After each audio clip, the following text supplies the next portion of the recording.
આજે વસંત પંચમીનો પવિત્ર પર્વ છે, જે માં ચેહરના જન્મોત્સવ તરીકે પણ ઓળખાય છે। આ અવસરે બનાસકાંઠા જિલ્લામાં ઠેર ઠેર ભક્તિમય માહોલ જોવા મળી રહ્યો છે। ધાનેરા તાલુકાના રવિયા ગામ ખાતે આવેલ પ્રસિદ્ધ ચેહર માતાજીના મંદિરમાં આજે ચેહર પ્રાગટ્ય દિવસની હર્ષોલ્લાસ અને ભક્તિભાવપૂર્વક ઉજવણી કરવામાં આવી હતી। વહેલી સવારથી જ શ્રદ્ધાળુઓનું મહેરામણ માતાજીના આશીર્વાદ લેવા માટે ઉમટી પડ્યું હતું। રવિયા ગામમાં યોજાયેલા આ ધાર્મિક આયોજનમાં સવારથી જ વિધિવત યજ્ઞનો પ્રારંભ કરવામાં આવ્યો હતો। ત્યારબાદ ગગનચુંબી નિજ મંદિર પર ભવ્ય ધ્વજારોહણનો કાર્યક્રમ યોજાયો હતો। આ મહોત્સવમાં ધાનેરા પંથક સહિત અન્ય તાલુકા અને જિલ્લાઓમાંથી ખાસ કરીને રબારી સમાજના લોકો મોટી સંખ્યામાં સહભાગી થયા હતા।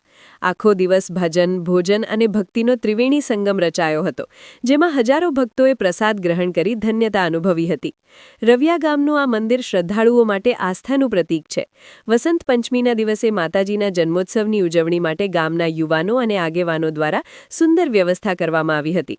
ભક્તોમાં પણ ભારે ઉત્સાહ જોવા મળ્યો હતો, કારણ કે આ દિવસે માતાજીના દર્શનનું વિશેષ મહત્વ માનવામાં આવે છે। આયોજકો દ્વારા જણાવવામાં આવ્યું હતું કે જે રીતે શ્રદ્ધાળુઓની સંખ્યા વધી રહી છે, તે માતાજી પ્રત્યેની અતૂટ શ્રદ્ધા દર્શાવે છે। કાર્યક્રમ નિમિત્તે વસંત પંચમીનો દિવસ અમારે બધાએ ભાઈઓ ભેગા મળી અને માતાજીનો પ્રસંગ આલ પરિવાર, રજા પરિવાર, કાલોલ પરિવાર બધા ધાર્મિક પ્રસંગમાં ભેગા મળીને અમે માતાજીનું ઉજવણું કરા અને વસંત પંચમીનો દિવસે ધાર્મિક દિવસ ગણી અને માતાજીનું ઉજવણું કરા બધાએ ભેગા મળી અને અમારે બધાને સહન સંબંધી બધાના સહયોગથી માતાજીનું અમે સારું કામ કરીએ। કેટલી લોકો આવતા દર્શનાર્થે અને બધા લોકો આજુબાજુથી ગામડાઓથી બધા સહન સંબંધીઓને અમે પત્રિકા આપવા, વોટ્સઅપે આપવા અને બધાએ દર્શન કરવા માતાજીના લાભ લેવા અહીંયા આવે। ધાનેરાના રવિયા ગામે ચેહર જયંતીની ઉજવણી ભારે ધામધૂમથી કરવામાં આવી।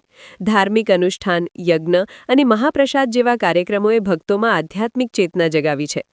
આજના આ પર્વેમાં ચેહરના પ્રાગટ્ય દિને હજારો શ્રદ્ધાળુઓએ શીશ ઝુકાવી સુખ, શાંતિ અને સમૃદ્ધિની પ્રાર્થના કરી હતી, જેના કારણે સમગ્ર પંથકમાં ભક્તિમય વાતાવરણ છવાઈ ગયું હતું।